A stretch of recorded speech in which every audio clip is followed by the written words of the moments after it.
प्यारे बच्चों, SSC CGL सन 2025 PYQ questions की जो सीरीज अपनी चल रही है, उन सभी क्वेश्चनों को अपन बहुत बेहतरीन तरीके से देख रहे हैं। उनका सॉल्यूशंस आप लोग शिफ्ट वाइज कौन सी डेट को कौन सा क्वेश्चंस आया हुआ है, वो सब कुछ क्वेश्चंस आप लोगों को स्क्रीन के ऊपर मिलेंगे। तो देखो बच्चों, यहाँ पर इस प्रकार का क्वेश्चंस दिया गया है कि एक सिलेंडर है जिसकी त्रिज्या 4 सेमी और हाइट अपने पास 10 सेमी है। फिर बच्चों ऐसा बोला जा रहा है कि एक बेलन जिसकी त्रिज्या इतनी 10 सेमी में से एक छेद आर उस छेद करते हैं जिसकी त्रिज्या अपने पास 2 सेमी और पूरी ऊंचाई जो सिलेंडरकार अपने पास जो भी आकृति है उसकी ऊंचाई के बराबर है करके छेद किया जाता है। मूल आयतन का कितना परसेंट निकाला जाता है? मूल आयतन का कितना परसेंट निकाला जाता है? जैसे एक लकड़ी है, ठोस लकड़ी। बच्चों अपने पास इस प्रकार एक ठोस लकड़ी है जी, ये अपने पास एक ठोस लकड़ी हो गई, समझना इसको आप लोग। ये लो, और इसमें से क्या करते हैं अपन, बीचों बीच एक होल करते हैं। इसकी अपने को त्रिज्या दे रखा है आर इक्वल टू 4 सेमी है। इस वाले की ये आर ये 4 सेमी है बच्चों, इसकी आर तो 4 सेमी थी, और इसमें से बीचों बीच एक होल करते हैं। अब बताओ आप लोग, बीचों बीच एक होल करोगे, ये ठोस अपने पास एक लकड़ी है तो यहां से बीचों बीच इस जगह से अपन होल करते हैं जी। ये होल कर दिया अपन ने इस प्रकार का। ऐसा होल करने से ये जो भाग निकलता है उस निकले हुए भाग का, जो लकड़ी का ये भाग निकल जाएगा होल करने से, इसकी ऊंचाई के बराबर ऊंचाई पूरी है, वही दोनों की ऊंचाई सेम है। तो यहाँ पे कितना परसेंट भाग निकला, ये वाला हिस्सा है, ये निकला बार, ये कितना परसेंट निकला, ये आप लोगों से क्वेश्चन पूछ रहा है। क्या बताओ, अपने पास ये जो भाग निकलेगा वो आयतन होगा, और आयतन का मास्टर फॉर्मूला होता है अपने पास आधार का क्षेत्रफल गुणा ऊंचाई होती है, और ऊंचाई दोनों में सेम है। इसका मतलब ये आयतन क्षेत्रफल के ऊपर डिपेंड करेगा। किसके ऊपर डिपेंड करेगा? क्षेत्रफल के ऊपर। तो ये बताओ जी, पहले वाली त्रिज्या और बाद वाली त्रिज्या, पहले वाली त्रिज्या 4 थी, बाद वाली त्रिज्या 2 है। तो ये बाद वाली त्रिज्या अपन देखें तो बाद वाली त्रिज्या अपने पास कितनी है बच्चों? इसकी 2 है। तो इन त्रिज्याओं का रेशो लूं मैं, तो त्रिज्याओं का रेशो वैसा पहले 4 था, बाद में 2 हो जाता है। इसको काटें अपन तो यहां पर अपने पास 2:1 आ जाएगा। तो क्या बताओ, 2:1 आ रहा है, 2:1 आ गया। तो बताओ जी, एरिया का रेशो है वो स्क्वायर में आएगा, स्क्वायर में आएगा तो 4 कितना हो जाएगा? 1 हो जाएगा। कितना हो जाएगा सब? 4:1 हो जाएगा। और इसका आयतन, जब ऊंचाई दोनों की सेम है तो जो आयतन है वो डिपेंड करेगा आधार के क्षेत्रफल पे। पहले का आधार का क्षेत्रफल कितना था जी? 4 था, और बाद का कितना हो गया? 1 हो गया। तो 4 पे 1 बढ़ा, कितना बढ़ा अपने पास? ये 4 के ऊपर 1 भाग निकल गया। तो बताओ बच्चों, ये 1 भाग 4 में से निकल गया, भिन्न बन गया। दुनिया की तमाम भिन्न को परसेंटेज में बदलने के लिए 100 से गुणा करते हैं, तो 1/4 कितना होता है? 25%। कितना रिजल्ट आ जाएगा? 25%। इस प्रकार नए अंदाज में अपन मेंस्ट्रुएशन वाले पार्ट को पढ़ेंगे। इसकी थ्योरी मैंने बहुत अच्छी तरह से आप लोगों को बताई है। आयतन के मास्टर फॉर्मूले के बारे में मैंने बताया आप लोगों को कि आयतन का मास्टर फॉर्मूला होता है आधार का क्षेत्रफल गुणा ऊंचाई। चाहे दुनिया में कोई सा प्रिज्म आ जाए, प्रिज्म की आकृति आ जाए, ये बेलन प्रिज्म होता है, घन प्रिज्म होता है, घना प्रिज्म होता है, इन सब के बारे में मैंने बताया था। पिरामिड का मास्टर फॉर्मूला बताया है। इन सब चीजों को सीखने के लिए आप लोग प्लेलिस्ट में जाएं, प्लेलिस्ट में जाके इन वीडियो को देखें। बहुत अच्छे तरीके से इनको मैंने सोल्व करवाया है। चलो, ये वाला क्वेश्चन कंप्लीट होता है आपका, इसका रिजल्ट 25% हो जाएगा। फिर आगे बात करते हैं। देखो दोस्तों, फिर आगे अपन बढ़े नेक्स्ट क्वेश्चंस की तरफ। तो नेक्स्ट क्वेश्चंस कैसा दिया गया है वो देख लेते हैं। 15 सेमी त्रिज्या वाले एक वृत्त के एक त्रिज्यखंड का केंद्रीय कोण 45 डिग्री। चलो, उसी वृत्त के एक अन्य त्रिज्यखंड का केंद्रीय कोण π/4। भाई साहब, π/4 रेडियन भी 45 डिग्री होता है। दोनों अपने पास त्रिज्यखंड के कोण सेम है, और जब त्रिज्यखंड के कोण सेम होंगे अपने पास तो उनका एरिया भी बराबर होगा। और आगे क्या पूछ रहा है देख लेते हैं। पहले त्रिज्यखंड के क्षेत्रफल का दूसरे त्रिज्यखंड के क्षेत्रफल से अनुपात क्या हो जाएगा? वैसा बराबर हो जाएगा। कौन सा हो जाएगा? C option. सुन के जवाब दे दोगे। π/4 45 डिग्री, ये भी 45 डिग्री। जब एक ही वृत्त की बात कर रहा है, वो ये बात कर रहा है यहाँ पर कि ऐसा वृत्त है अपने पास, यहाँ पे केंद्र है, तो एक तो ये वाला बोल दिया भाई, ये वाला 45 डिग्री है, तो 45 डिग्री है तो यहाँ पर ये वाला क्षेत्रफल, इसी में बोल रहा है कि इसमें एक और है, ये वाला, ये π/4 है, तो भाई साहब π/4 भी तो 45 होता है, और जब 45 बराबर है तो दोनों के क्षेत्रफल क्या हो जाएंगे, बराबर हो जाएंगे। π/4 रेडियन 45 डिग्री होता है। ये बातें आप लोग बहुत अच्छी तरीके से जानते हो, कोई प्रॉब्लम नहीं है। आगे बढ़े, चलो देखो फिर आगे बढ़ते हैं, चलो आगे बढ़े इसी में नेक्स्ट क्वेश्चंस की तरफ अपन आगे बढ़ते हैं। तो देखो क्या बोला जा रहा है, 8 मीटर त्रिज्या वाले एक वृत्ताकार पार्क के चारों 3 मीटर चौड़े एक वृत्ताकार पथ बना हुआ है, पथ का क्षेत्रफल क्या होगा। देखो दोस्तों, एसएससी सीजीएल सन 2025 में बहुत सारे क्वेश्चंस पॉइंटों में कैलकुलेशंस वाले पूछे हैं, और जो बच्चे पॉइंट वाले कैलकुलेशंस को हर चीज को काट काट के पहाड़ याद करके, वो पॉसिबल नहीं है। एक अनुमान लगाया जाता है इनमें, और अपना हर क्वेश्चंस में जो अनुमान है वो बिल्कुल सटीक जा रहा है। हर के आंसर लगभग से, अनुमान का मतलब तरीके से अनुमान लगा रहे हैं, ऐसा थोड़ी ना है कि कोई ना जो लगा दिया वही हो गया, वो नहीं है। आप आराम से तरीके से अपन बात करें, इसकी एक तरीका होता है कि लगभग पॉइंटों में आसपास, इतना सा ज्यादा इतने से कम, इस तरीके से अपन इन क्वेश्चनों के ऊपर पहुंच जाएंगे। तो देखो बच्चों, यहाँ पे क्या बोला जा रहा है, 8 मीटर त्रिज्या वाला एक वृत्ताकार पार्क के चारों ओर 3 मीटर चौड़ा एक वृत्ताकार पथ बना हुआ है, और पथ का क्षेत्रफल ज्ञात कीजिए। कुल मिलाकर रिंग का क्षेत्रफल ज्ञात करना, और रिंग का क्षेत्रफल होता है पाई इंटू बड़ा आर स्क्वायर। बड़ा आर बच्चों यहाँ पे क्या हो जाएगा, 8 मीटर त्रिज्या से 3 मीटर चौड़ा रास्ता, तो 8 और 3 11 हो जाएगा, तो 11 का स्क्वायर माइनस यहाँ पर ये 8 का स्क्वायर, छोटी त्रिज्या। आप लोग जानते हो ये पाई का मान तो 22 बटा कितना होता है बच्चों, 7 होता है। 11 में 8 जोड़ते हैं तो ये 19 हो जाएगा, इंटू 11 में से 8 घटाते हैं तो 3 आता है, और 19 से 57 होता है। कितना हो जाएगा जी, ये अपने पास ये 22 बटा 7 होता है, इंटू ये 57 होता है। अब ऐसा थोड़ा ना है कि 57 से 22 को गुणा करके 7 का भाग लगाएं। जो बच्चे, ये नहीं पूछ रहा एग्जामिनर, आपसे पूछा ही नहीं है, जो बच्चा इस प्रोसेस से गुणा करके 7 को भाग, तो फिर वो बावड़ों से, उसमें दिमाग कम है।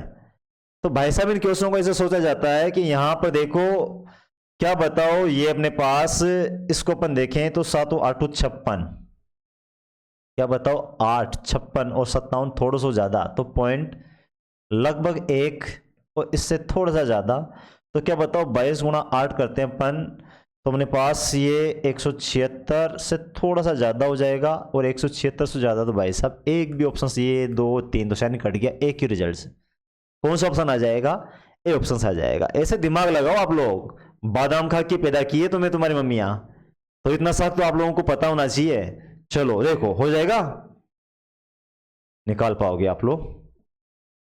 नेक्स्ट क्वेश्चन की तरफ बढ़ते हैं बच्चों, आगे और बात करते हैं इसमें। देखो, एक वृत्त का त्रिज्यखंड जिसकी त्रिज्या 10 सेमी है, जिसका केंद्रीय कोण, सेंट्रल एंगल अपन देखें तो π/6 रेडियन है। π/6 रेडियन 30 डिग्री होता है। त्रिज्यखंड का क्षेत्रफल ज्ञात कीजिए। सेक्टर ऑफ सर्किल निकालना अपन को, जिसके अपने पास सेंटर कोण है वो कितना है बच्चों, π/6 है। तो आप लोग जानते हो यहाँ पर कि सेक्टर ऑफ सर्किल निकालें तो πr² इंटू थीटा बटा हुआ क्या होता है बच्चों, 360 होता है। π/6 का मान 30 होता है, तो यहाँ पर ये अपने पास 30 है, इस 30 को इससे काटे तो 12 बार कट जाएगा। त्रिज्या का मान 10 सेमी है, तो 100 हो जाएगा। तो बच्चों में 22 बटा हुआ कितना हो गया, 7 हो गया, इंटू 100 हो गया, और 1 बटा कितना आ गया, 12 आ गया। ऑप्शंस देखें तो पॉइंट में, और पॉइंट वाले क्वेश्चनों का सॉल्यूशंस आप लोगों से बेहतर कोई कर ही नहीं सकता। अपना जो तरीका है इन पॉइंट को निपटाने का, वो बहुत बेहतर तरीका है भाई। चलो देखो यहाँ पर अपन देखें इसको, तो बच्चों ये अपने पास कितने बार कट जाएगा जी, ये तो कट जाएगा 25 बार 4 से, और ये 4 से 3 बार कट जाएगा, ये 7 या 21, तो क्या बताओ ऊपर 22 गुणा 25 बटा हुआ 21। अब जो बच्चा ये 22 गुणा 25 करता है और फिर उसमें 21 का भाग लगाता है, वो बच्चा गधा है। रियल में उसके अंदर दिमाग की कमी है भाई साहब। वो आपसे ये नहीं पूछ रहा, ये देखो ऑप्शंस आप लोग देखते हो, तो यहाँ पे क्या बताओ, 21 से कम 21, ये 22 दिखाई दे रहा है, तो 21 से कम 21, 100 थोड़ा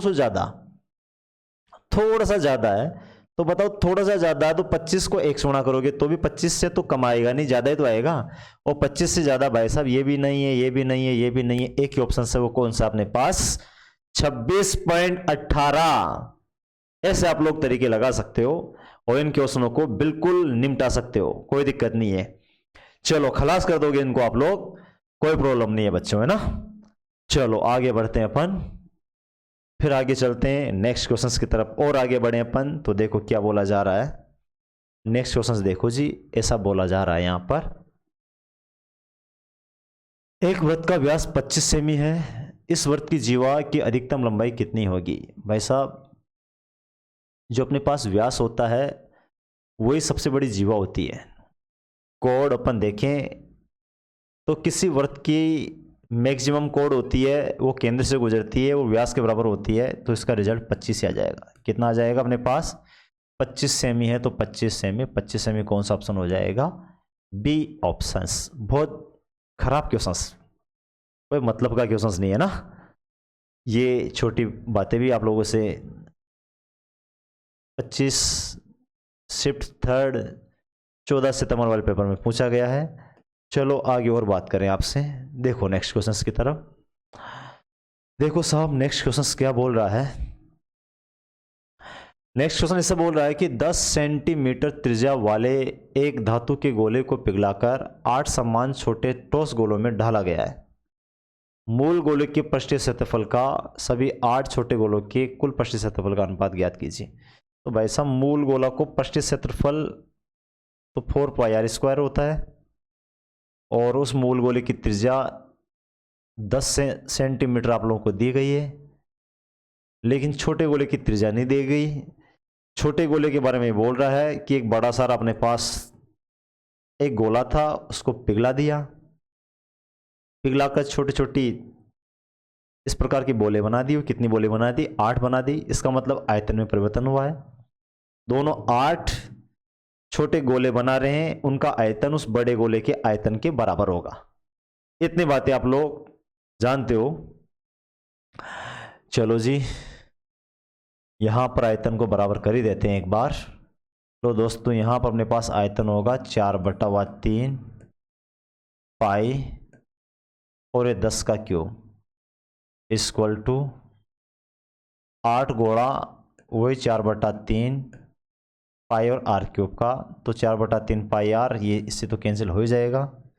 ये 8 रूट के नीचे आएगा तो ये 2 का क्यूब होता है, 10 और 2 का मतलब ये अपने पास इधर रह जाएगा 10/2 का एक साथ ही क्यूब लग जाएगा और यहाँ पर बराबर में आर क्यूब है। तो बच्चों ये 5 आ गया, 5 का क्यूब, क्यूब से cube cancel, R equal to अपने पास कितना आ गया, 5 आ गया। किसका, जो अंटियाँ बनाए जानते हैं, अंटियाँ छोटी छोटी गोलियाँ बनाए था, उनकी त्रिज्या आ गई हमारे पास, कितनी आ गई, उसकी त्रिज्या 5 आ गई। अब बताओ बड़े गोले की त्रिज्या कितनी थी, 10 थी, इसकी 5 है। तो बड़े गोले, ये बोल रहा है कि मूल गोले का पृष्ठीय क्षेत्रफल, तो वैसा मूल गोले का पृष्ठीय क्षेत्रफल होगा 4 × पाई × आर। आर कितना उसका 10 है, तो 10 का स्क्वायर, ये अनुपात पूछा है। इन 8 छोटे गोले, तो वैसा 8 से गुणा कर देगा, 1 को निकाला और 1 को तो जाओ 4 × पाई तो होएगा, लेकिन यहाँ पर आर है वो 5 है, तो ये 5 का स्क्वायर आ जाएगा। देखो जी दोस्तों ये 4 पाई से 4 पाई तो कैंसिल हो ही जाएगा, समझ रहे हो ना आप लोग। यहाँ पर अपने पास 100 है, अनुपात 8 अनुपात 25 हो जाएगा, 25 चौक 100 4 बार, और 4 अनुपात 8 का मतलब क्या हो जाएगा जी, 1/2 हो जाएगा। 1/2 कौन सा ऑप्शन हुआ, ए ऑप्शंस। इस प्रकार इन क्वेश्चनों को भी आप लोग सल्टा दोगे, कोई दिक्कत नहीं है। चलो देखो बच्चों, इस प्रकार इन सभी क्वेश्चनों को आप लोग बहुत बेहतरीन तरीके से सोल्व कर पाओगे। आगे बढ़े, चलो आगे देखो।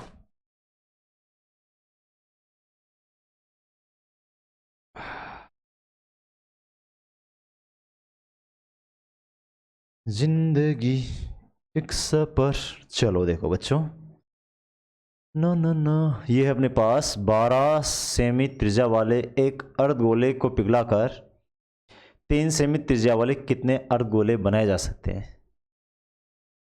दोनों ही अर्धगोले हैं, एक अर्धगोले को पिघलाकर, भाई साहब 12 सेमी त्रिज्या वाले, ये लो जी अर्धगोला 2/3, ये भी मैं फॉर्मूला आपके लिए लिख रहा हूं, वरना 2/3 पाई दोनों में कटेगा।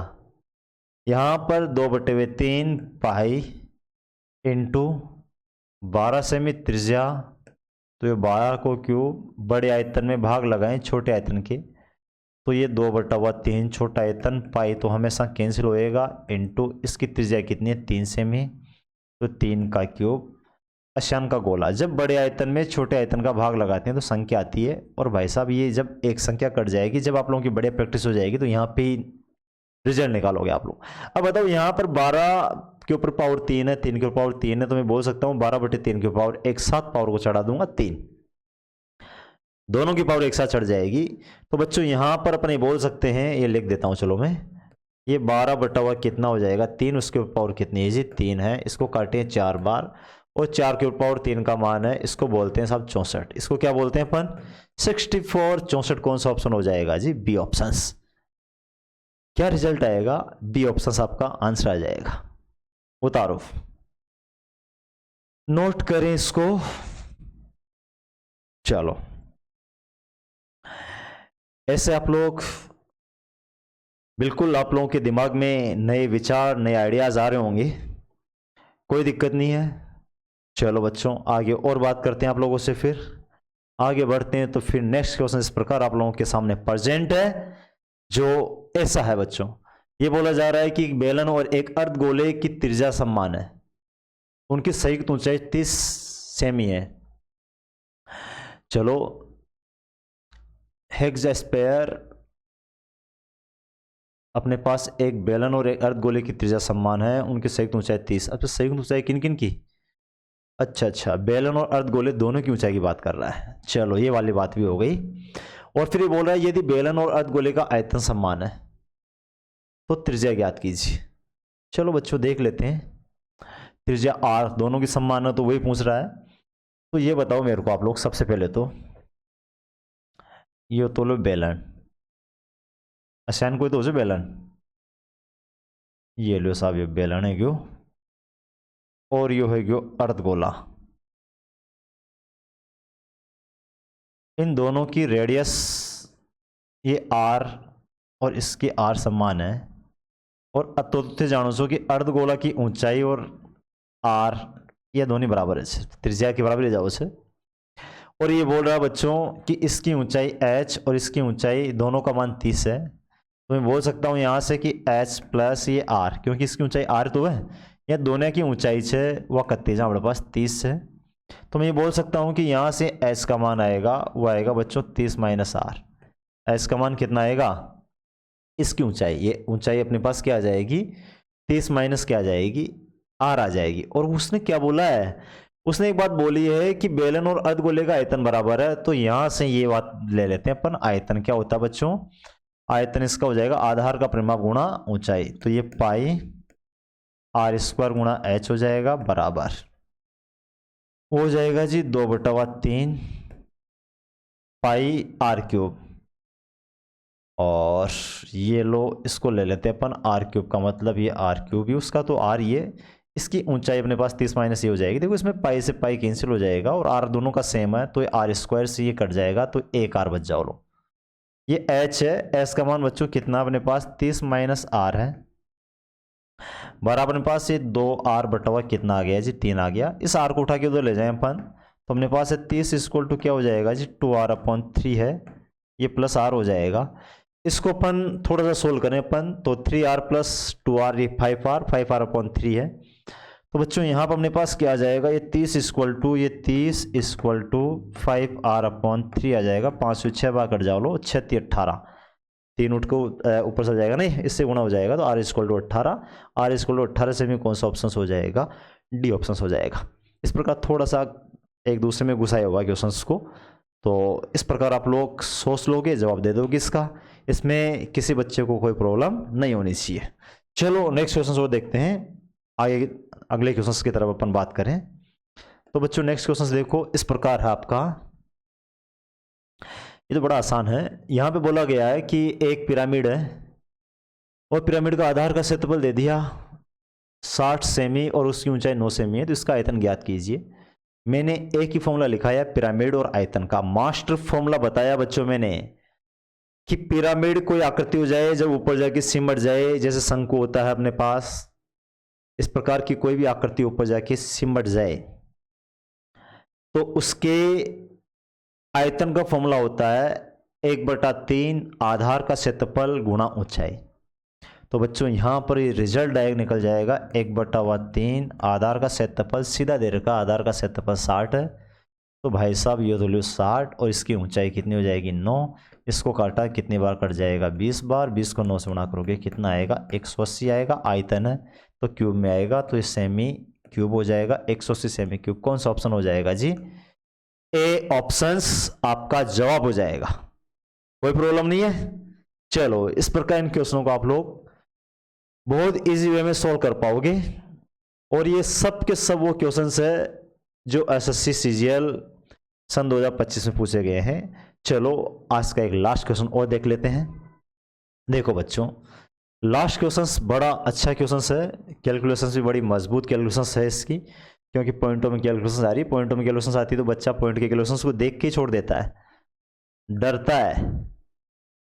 चलो देखो, डरना नहीं अपन को। 7 सेमी त्रिज्या वाली एक वृत्ताकार डिस्क एक संभव त्रिभुज के अंदर अंतर्निहित है, अंदर की तरफ है। बच्चों यहां पे बोल रहा है कि एक सर्किल डिस्क ऑफ रेडियस 7 सेमी इज अब इनक्रिबेड इनसाइड ऑन, जो भी है अंग्रेजी का भी आओ से ध्यान रख जो।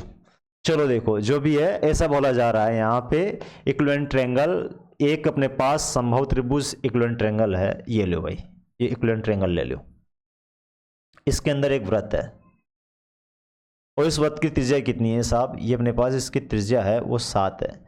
जिस वृत्त की त्रिज्या 7 होती है उसका क्षेत्रफल 154 होता है। ये बात मैंने बहुत बुरी तरह रटवाई आप लोगों को।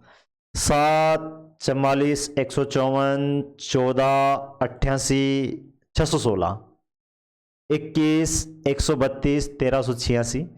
38 बातें तो याद रख लीजिए थे। जब ये बात था ना याद है जाओ है तो फिर क्वेश्चन बड़ा आसान है, जाओ या हम कोई दिक्कत ना हो है।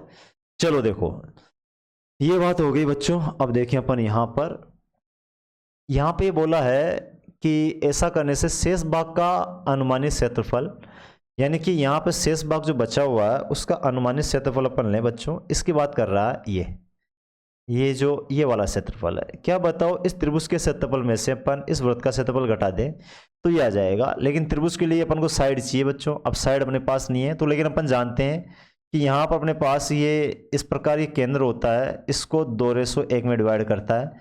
एक रेशो का मान 7 है तो इस 2 का मान 14 है, तो इसकी ऊंचाई h इक्वल टू अपने पास क्या आ जाएगी 21 आ जाएगी। ये 21 आ जाएगी जी। सेमी में चल रहा है तो देख लेना, वो सेमी में ही ना, सेमी में ही है। और किसी संभव त्रिभुज की जो ऊंचाई होती है वो √3/2a होती है, और इसका मान कितना बच्चों 21 है। तो यहां से अपन a का मान निकालें तो a का मान हो जाएगा जी 42/√3 हो जाएगा। 42 क्या हो जाएगा √3, क्योंकि ये 2 से गुणा यानी से आ जाएगा। अब बताओ संभव त्रिभुज का क्षेत्रफल निकाल के इस वृत्त का क्षेत्रफल घटाएं तो संभव त्रिभुज का क्षेत्रफल हो जाएगा √3 कितना होता है, थोड़ा ऊपर ले लूं मैं ना, √3/4 इंटू 42/√3 इंटू 42/√3। बच्चों एक √3 से √3 कैंसिल, ये तो संभव त्रिभुज का क्षेत्रफल है। इसमें से घटाना भी अपन को 154 घटा देंगे फिर, है ना। चलो हल फिलहाल तो ये निकाल लेता हूं मैं। यहाँ पर अपन ये घटा दिया बच्चों, फिर इसको काटें अपन तो देखो जी अपने पास 21 और 21 2 से 2 4 कट ही जाएगा बच्चों। यहाँ पर ये √3 है तो √3 को ऊपर ले जाएं तो नीचे परमेगण करेंगे तो √3/3 आएगा। 3 ये 7 बार कट जाएगा। कितनी बार कट जाएगा जी? ये अपने पास 7 बार कट जाएगा। गड़बड़ थोड़ी हो रहा कहीं ना कहीं यार। ये अपने पास 21 दूना 42, 42/√3 ठीक है। a² हो गया अपने पास। ये हो जाएगा जी 3 से कट जाएगा तो 7 बार और √3 ऊपर चल जाएगा। यहाँ पे 21 7 अपने पास 147, ये √3 हो जाएगा। और ये छायांकित भाग का क्षेत्रफल निकालना है। तो आप लोग जानते हो जी, यहाँ पे छायांकित भाग का क्षेत्रफल होगा, वो हो जाएगा अपने पास 147 √3 माइनस 154। कितना घटाना पड़ेगा? 100। कुल मिला के अपन को 147 को √3 से गुणा करना, और √3 की कैलकुलेशंस के तरीके शॉर्ट्स में मैंने बताए, बेसिकली पार्ट में भी आप लोग प्लेलिस्ट में जाओगे तो वहां पे √3 की कैलकुलेशंस के बहुत बेहतरीन तरीके बताएं। √3 का मतलब होता है 1.732, इसका मतलब 1.73 का मतलब 75 के लगभग, 0.75 के लगभग मान ले अपन, पॉइंट इतना सा छोटा। तो बच्चों यहाँ पर अपने पास 147 है, तो 147 को पहले तो 1 से गुणा करेंगे, 147 आएगा, फिर उसका आधा और पाव ऐसे। अरे भाई 1.5 को मतलब ये होता है कि वो अपने पास 1.75 का मतलब ये है कि एक तो पूरा 1 से गुणा होगा तो ये ऐसे की संख्या आएगी। फिर 0.75 का मतलब आधा और पाव लेना होता है, तो इसका आधा अपन लेंगे। तो 147 का आधा, ये बताओ 140 का आधा तो अपने पास 70 होता है, और ये 73.5 आ जाएगा। कितना आ जाएगा? 73.5 आ जाएगा। और 72 का आधा 36, ये अपने पास 36.75 के लगभग। तो पूरा ले लेते तो एक बार पूरा ले आप, तो अपने पास कितना हो जाएगा बच्चों? ये देखो जी, अपने पास 3 इसको दे दें तो 150 में 70 जोड़ें तो 220 ये अपने पास 256 का लगभग पूरा आयो। 256 का लगभग पूरा पॉइंट थे, जानो सो कि ये थोड़ा सा कम है 256 से। तो बताओ यहाँ पे 154 घटाएं इसमें से, तो 256 माइनस यहाँ पर ये 154 इसमें से चल जाता है, तो 256 माइनस 154 जाता है, तो क्या बताओ ये 102 के लगभग आएगा। 102 से थोड़ा सा छोटा आएगा, 102 से थोड़ा सा छोटा भाई साहब, अंडर 102 से छोटो तो यो भी कौन है, यो भी कौन है, यो भी कौन है, एक ही ऑप्शन है। वो कितना है? थोड़ा सा छोटा, अपने पास 100 पॉइंट कितना हो जाएगा? अपने पास 66 हो जाएगा। इस प्रकार आप लोग सोच पाओगे बच्चों। मैं कैलकुलेशंस करता हूं, उससे भी आप लोग पास कर पाओगे, क्योंकि मेरे को समझाना होता है। और आप लोगों को इस चैप्टर की बहुत बेहतरीन तरीके से तैयारी करनी है। लगभग इसी प्रकार के क्वेश्चनों के लिए आप लोग चैनल को सब्सक्राइब कर सकते हो, तो आपको मना हो तो। लेकिन मैं हमेशा यही दुआ करूंगा कि आप लोग अच्छाई तथा सच्चाई के साथ, स्वाभिमान तथा सम्मान के साथ, विनम्रता पूर्वक अपने कर्तव्य पथ पर हमेशा आगे बढ़ते रहें। जय हिंद, जय भारत।